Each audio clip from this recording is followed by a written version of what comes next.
The vote ended at exactly 03:14 Galactic Standard Time.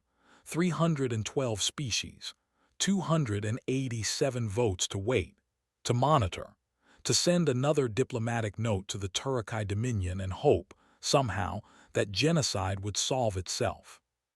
Earth voted against, so did 4 other small worlds. It did not matter. In the great glass hall of the coalition, a tall human woman in a gray suit stood up from her chair. She did not shout. She did not slam the table. She picked up her papers, folded them once, and walked out through the side door. Her name was Ambassador Raina Holt, and she would later say that she walked out because she could already hear the screaming of the next world to die. The cameras did not follow her. They followed the speeches. 3 days later, in a dry dock above Mars, the lights came back on inside a ship that had been dark for 6 years. The USS Blackstar was old by human standards, not antique but tired. Her hull was painted matte black, not for style but because she had been built for missions that no one wrote reports about. She had 34 confirmed kills from the border wars of the early days, when humanity was still alone and learning how to fight in deep space. The Coalition had asked Earth to retire her as a goodwill gesture. Earth had said yes. Earth had not said scrap her. Now her reactor coils glowed soft blue, and her crew came aboard in silence. Captain Rhodes was the last to step through the airlock. He was a thin man in his late 40s, with short gray hair and a face that did not move much.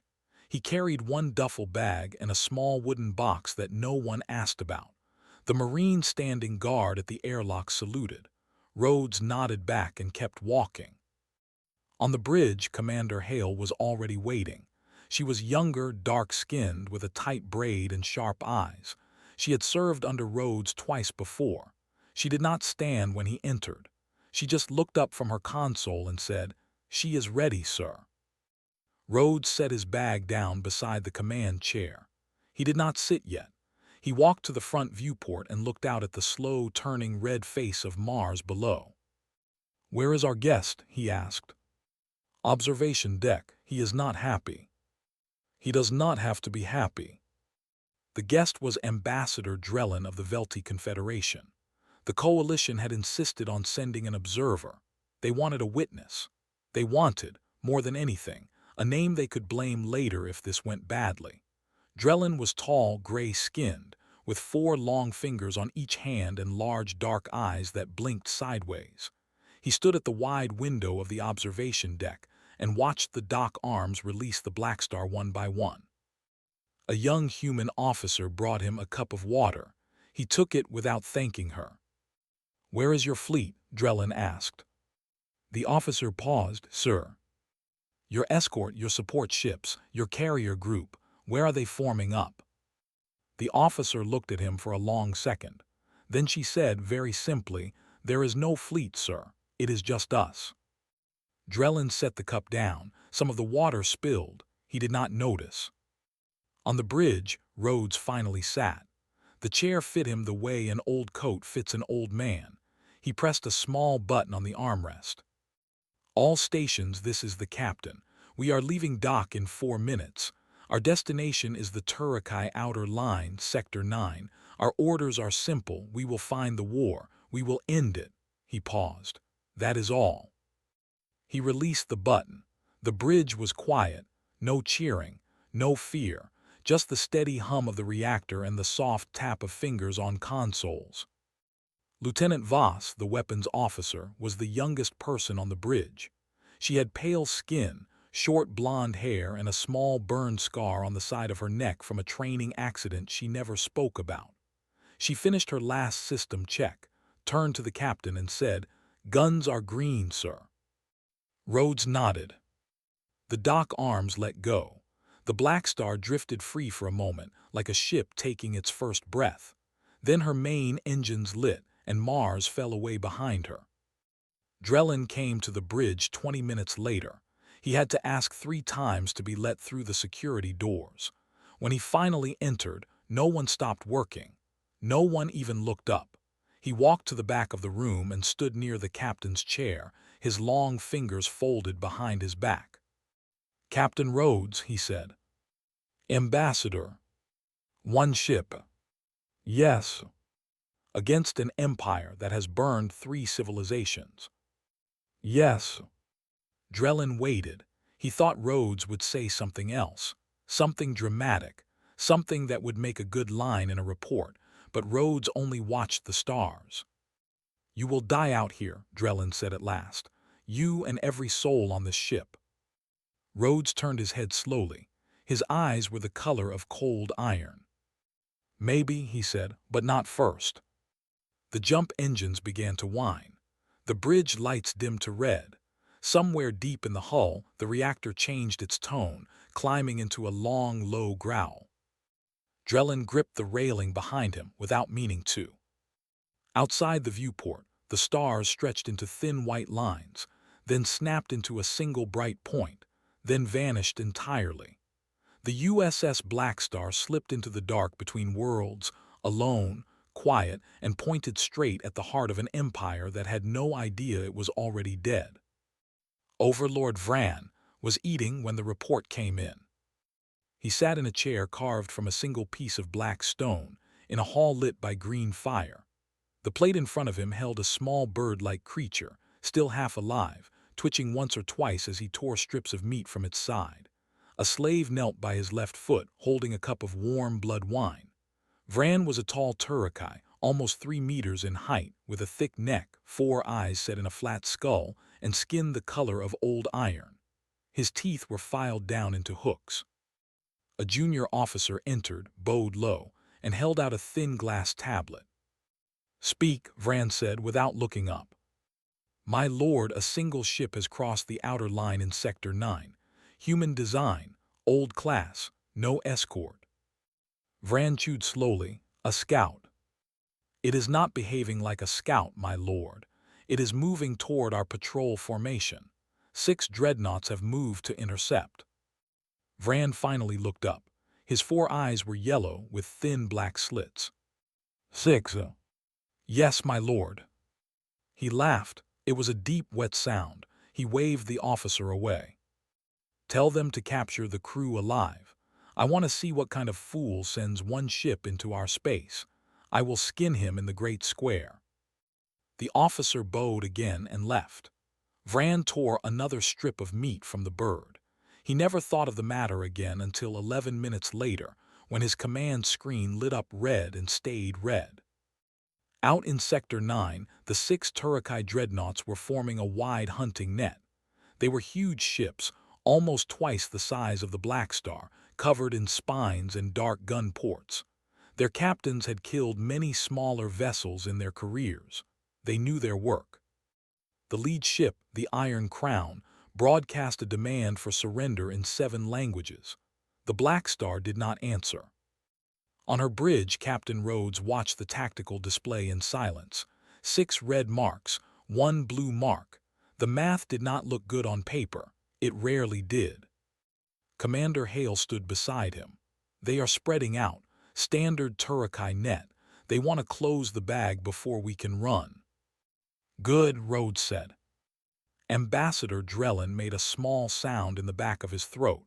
He was still on the bridge. He had not been able to bring himself to leave. Lieutenant Voss's hands moved over her console. She had not spoken in 20 minutes. Her face was very calm. "Targets locked, sir," she said. "All 6. "All 6, Drellin said sharply. "From this range, that is impossible. Even our best gunners would need to wait for closer." "Fire," Rhodes said.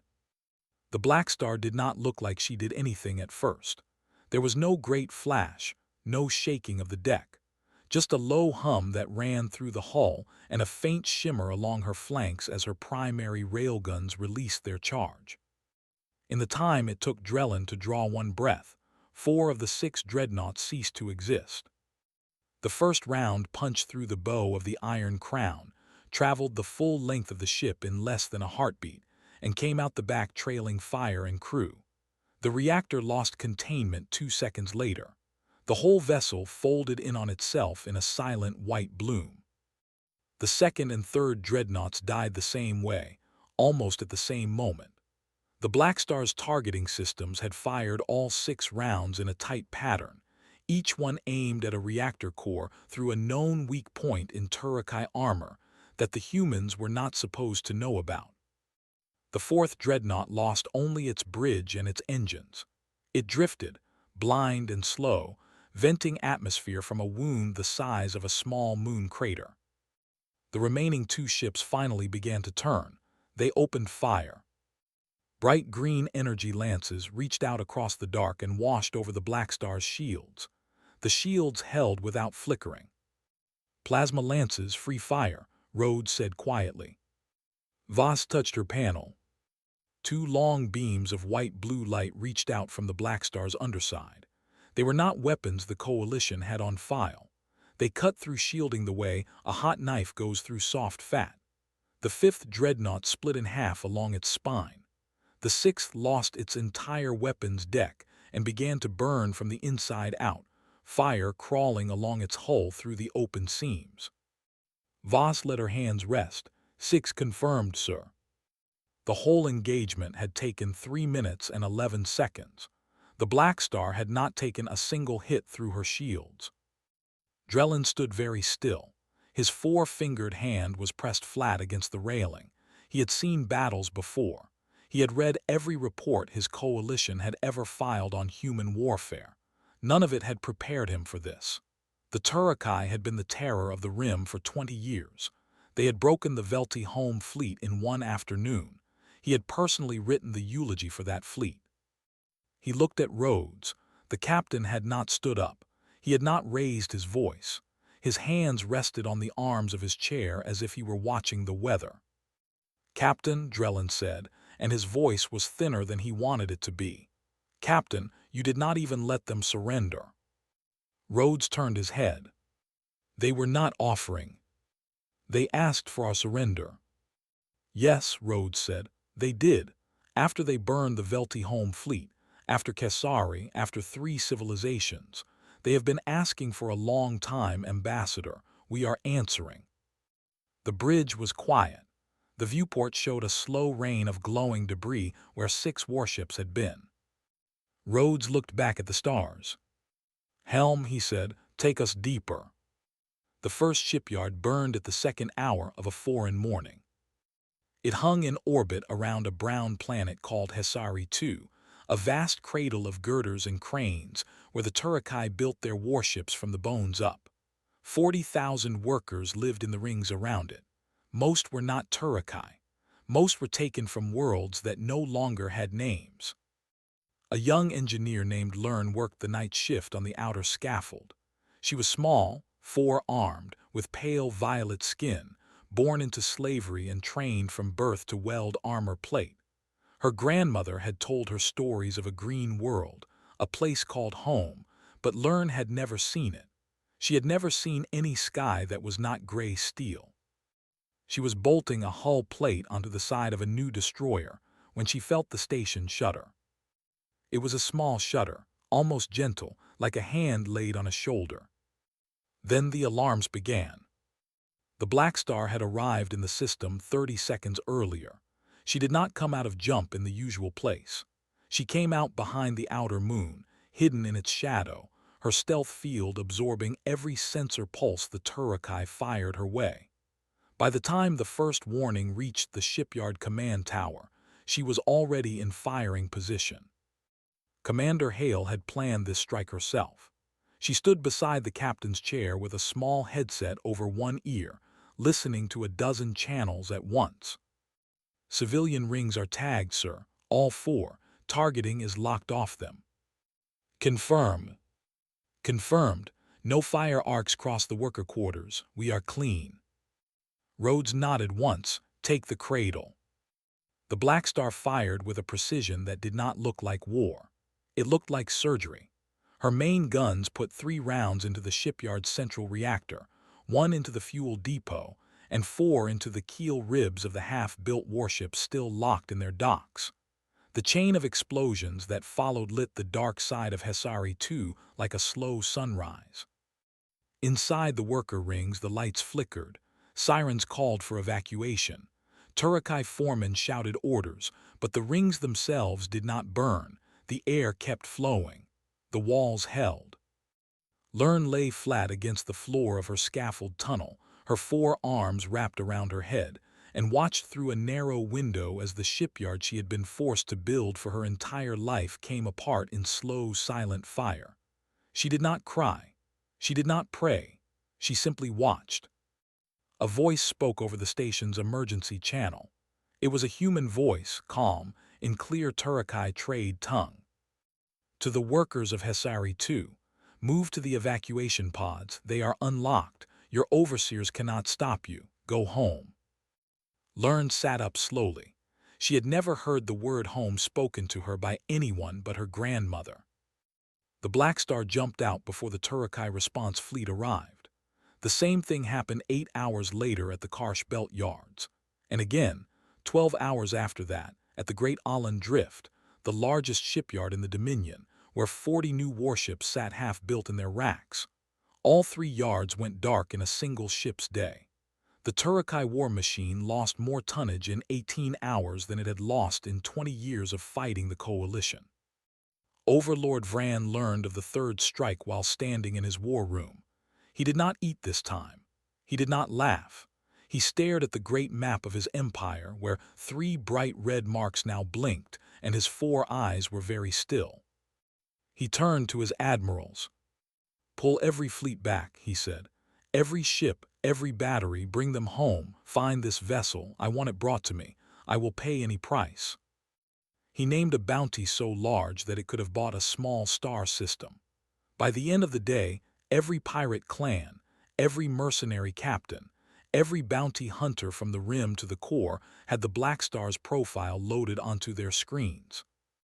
On the Blackstar herself, the mood was not victory. It was something quieter. The crew did not cheer when the third shipyard fell. They simply went to their bunks and slept in shifts, and when they woke, they went back to their stations.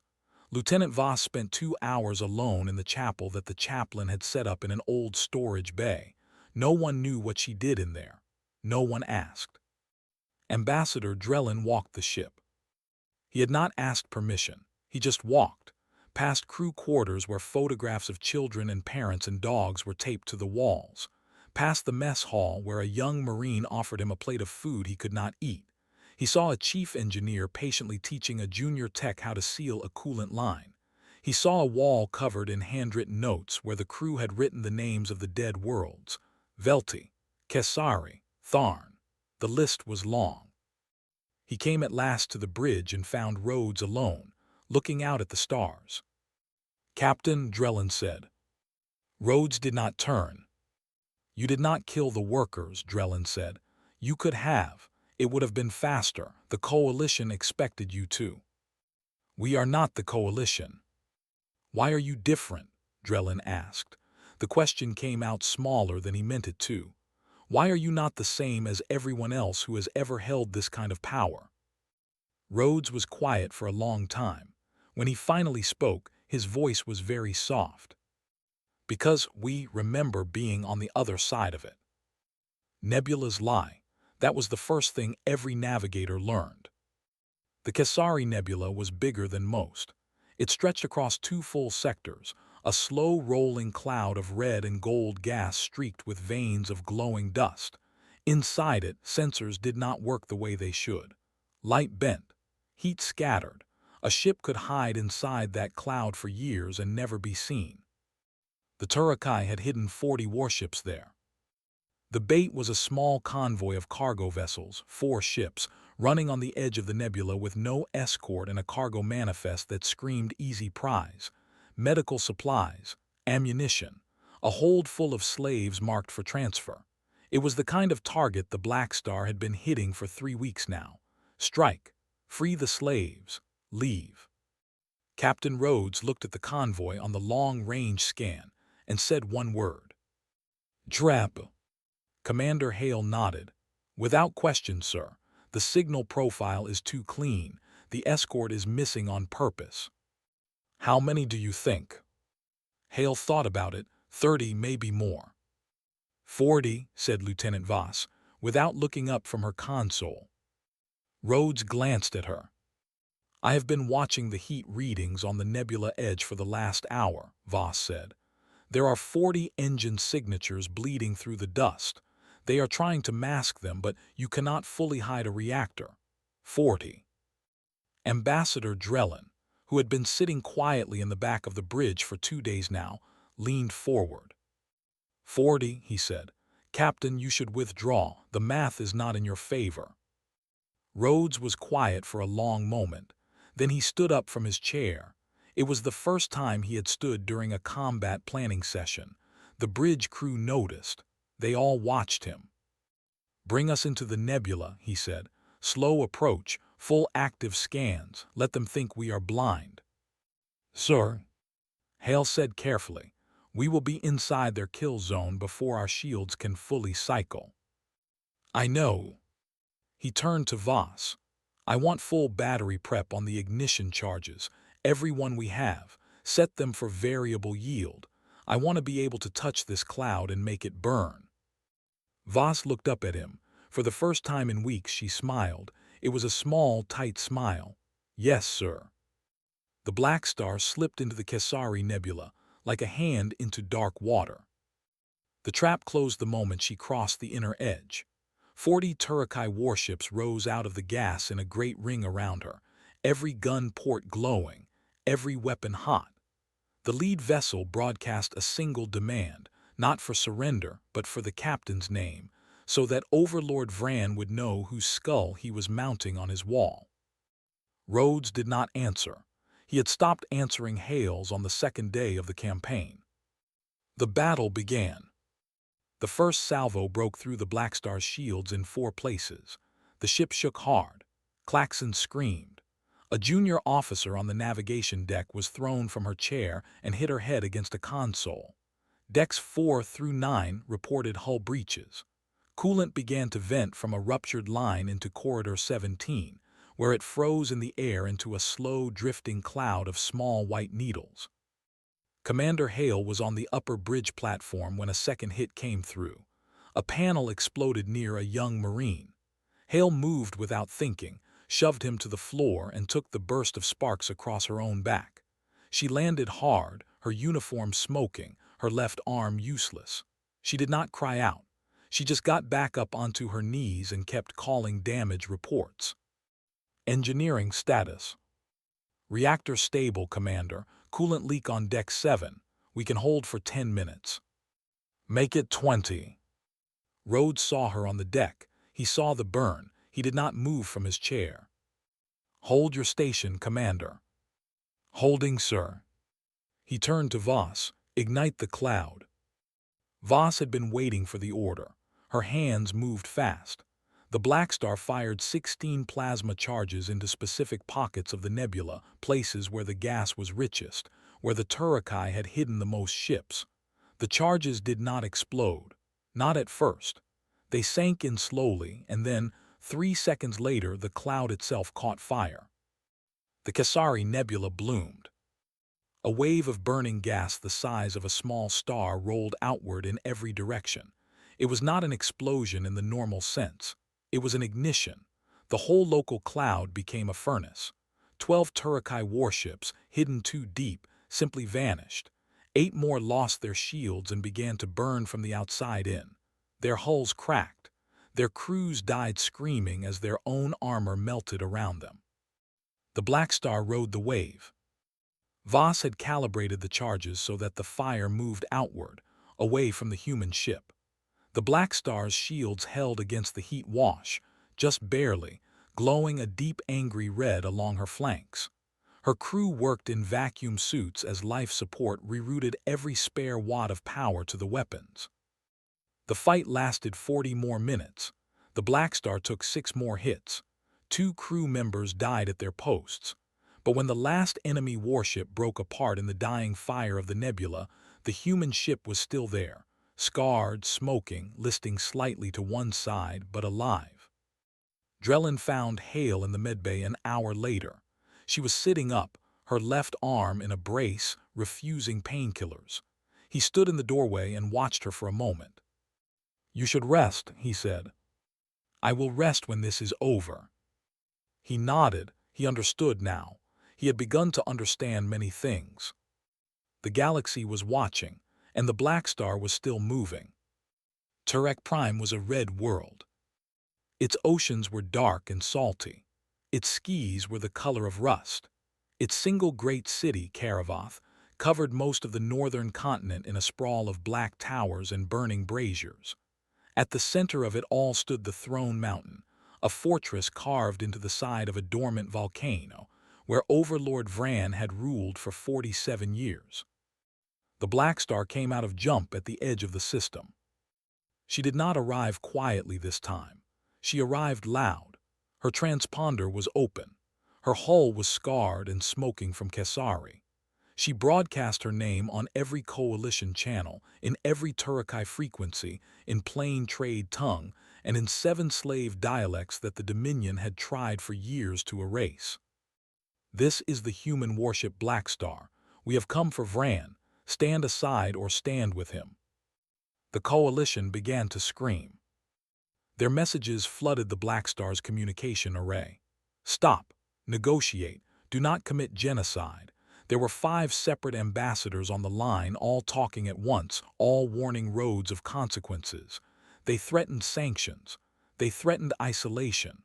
One of them, an elderly Velti elder, even threatened tears. Drellin watched the captain listen to all of it. Rhodes finally pressed a button and turned the speakers off. The bridge went quiet. Ambassador, he said, walk with me. He led Drellin off the bridge, down a narrow corridor, into a small briefing room that smelled of old paper and coffee. He sat down at the table. He gestured for Drellin to sit across from him. Then he slid a thin black folder across the metal surface. Open it, he said. Drellin opened it. Inside were photographs, maps, census records, a long, careful study of the Turukai Dominion that the Coalition had never been allowed to see.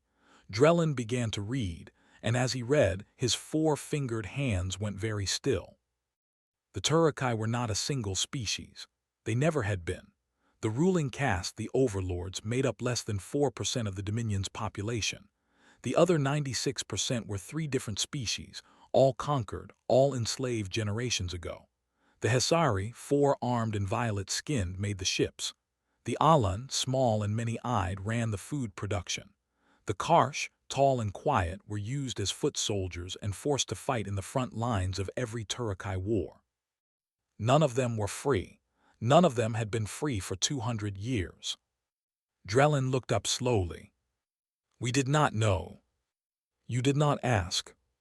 This changes everything. It changes nothing, Rhodes said. We were already going to do this. You only thought it was genocide because that is what your people would have done in our place. Drellin closed the folder. What do you want from me, Captain? Speak to your coalition, Rhodes said. Tell them what you have just read. Tell them that when this is done, the freed worlds will need food, medicine, and a long memory of who helped them and who did not. Drellin nodded once. He left the room. The Blackstar moved on Turek Prime. She did not come in alone, exactly. She came in announced. Every Turukai ship in the system rose to meet her. 200 warships formed a great wall in low orbit, layered 3 deep, every weapon trained on the single approaching human vessel. It was the largest defensive formation the Dominion had ever raised in its long history. Rhodes opened a broadcast. He did not speak in trade tongue. He spoke in slow, careful Hesari. He had learned it during the jump from Kesari. His pronunciation was rough, but his meaning was clear. To the workers and soldiers of the Turukai fleet who are not Turukai, we know who you are. We have your names. We have the names of your home worlds. You were taken. You were not born to serve the overlords. You do not have to die for them today. There was a silence. Then a single Karsh warship in the third line turned its guns sideways and fired into the Turukai dreadnought beside it. The wall broke. Across the entire 200-ship formation, slave-caste crews rose against their masters. Some ships went dark as their bridges were stormed. Others turned their main batteries on Turkai command vessels. Hesari engineers locked their officers in airless compartments. Alan cooks took over the galleys and refused to feed the overlords. It was not orderly. It was not clean. It was 100 small revolutions happening all at once, in the cold dark above a red planet, and the Blackstar held her fire and let it happen. Within 40 minutes, the orbital battle was over. 40 Turkai command ships were destroyed by their own fleets. The rest had surrendered or fled. The Blackstar descended through the upper atmosphere of Turek Prime, and Karavoth saw her come. In the slave quarters of the great city, the Hesari and the Alan and the Karsh stepped out of their barracks and looked up. They saw a black ship the size of a small mountain, scarred and burning along one side, moving slowly through the red sky toward the throne fortress. They had been told all their lives that the sky belonged to the overlords. The sky did not look like it belonged to the overlords anymore. Learn, the young Hesari engineer who had survived Hesari II, stood on a rooftop in the worker district. She watched the Blackstar pass overhead, low enough that she could see the long white name painted along its side. She did not know how to read it. She did not need to. She raised one of her 4 hands toward the sky, and she did not put it down. The throne mountain had a name in the old Turkai tongue. It meant the seat that no enemy can reach. It was 3 kilometers tall, ringed with 12 layers of defensive guns, and built into living rock that had absorbed every kind of weapon the galaxy had ever fired at it. The Turkai had a saying, "The mountain falls when the sky falls." The sky was falling now. Inside the great hall, Overlord Vran sat alone on his black stone chair. The braziers had gone out. His slaves had fled. His guards had locked the doors to the throne room from the outside, not to protect him, but to hold him in place for whatever came next. He sat very straight. His 4 eyes were yellow and still. He had no weapon in his hand. He had a small cup of blood wine, and he did not drink from it. He had received the surrender requests from his admirals. He had refused them all. He had been told that the human ship was now descending on the mountain itself, and he had laughed once, a short, ugly sound, and then he had not laughed again. He listened to the silence of his empty hall, and he waited. Above the mountain, the Blackstar held position at 1 kilometer. Captain Rhodes stood at the front viewport. He could see the throne fortress below, the long carved face of stone, the empty defensive batteries that the slave-caste rebels had already silenced from the ground. He could see, very small at the top, a single window of warm light. "Captain," Lieutenant Voss said, "I have firing solution. 1 round surgical, the throne hall only, casualties limited to 1. "Confirmed." Commander Hale, her left arm still in a brace, stood beside him. "Sir, there is a Karsh leader on the planet asking to speak with you before we fire. He says it is important." Rhodes turned, put him through. A deep voice came over the bridge speakers. It was tired. It was old. It had spent a long life saying nothing in front of cruel masters. "Captain, my name is Torin. I lead the Karsh Free Council in Karavoth. We have taken the city.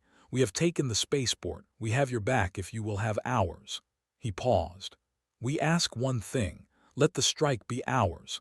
Let the last shot at the Overlord come from a Karsh gun. We have waited 200 years. Rhodes was quiet for a moment. Then he nodded slowly, even though Torin could not see him. "It is yours," he said. "Send your team. We will hold the sky." The strike happened 20 minutes later. A small Karsh assault craft, painted in 100 colors of free hands, rose from the city below and crossed the open ground to the throne fortress. It fired 1 round, a small precise plasma lance, into the great window at the top of the mountain. The throne hall lit up from inside in a brief white flash. Then it went dark. Overlord Vran was gone. The Turkai Dominion, after 47 years of his rule and 200 years of slavery, fell silent. The days that followed were not clean. Rhodes did not give speeches.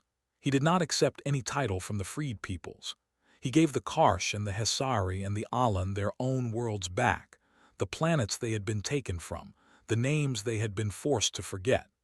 He left a small Earth aid team behind to help with food and medicine, and then he ordered the Blackstar's engines warmed for the journey home. The Coalition fleet arrived 11 days late. 200 ships in tight formation, polished, spotless. Their command vessel was as long as a small city. They had come, they said, to help. They had come, they said, to ensure a peaceful transition. They asked very politely to take command of the situation. Ambassador Drellin met them on the Blackstar's hangar deck. He had changed in the weeks since Mars. He stood differently. He spoke more slowly. When the senior Coalition diplomat began to read a prepared statement about Coalition authority over the freed Turakai sector, Drellin held up one long four-fingered hand. "No," he said. The diplomat blinked. "Ambassador, the Coalition charter clearly states." "No," Drellin said again. "The Coalition does not have authority here. The Coalition was given a vote on this matter. The Coalition voted to wait. The humans did not wait. The freed worlds will speak for themselves now. You may visit. You may offer aid. You may not give orders." He gestured to Captain Rhodes, who was standing quietly behind him. "You sent diplomats," Drellin said. "They sent a ship. Remember which one ended the war." The diplomat did not have an answer. He left the hangar without one. The Blackstar departed Turek Prime that evening. She was a ruined ship by then. Her hull was scorched in long black streaks. Her starboard wing carried a gouge the size of a house. Her secondary reactor would never run again. She moved slowly out of orbit, past the small fleet of freed slave caste vessels that had come to see her off, and the Hesari ships fired their signal lights in long, slow pulses as she passed. It was a kind of farewell that the Coalition had no word for. On the bridge, Captain Rhodes sat in his chair. He did not look back at the red planet behind him. He looked forward at the cold dark between stars and at the long road home. Across the galaxy, in markets and barracks and council chambers, one name was spoken now in many languages. Some said it with fear. Some said it with hope. All said it with the same quiet understanding. Do not test humanity. Because when they answer, everything burns in their wake.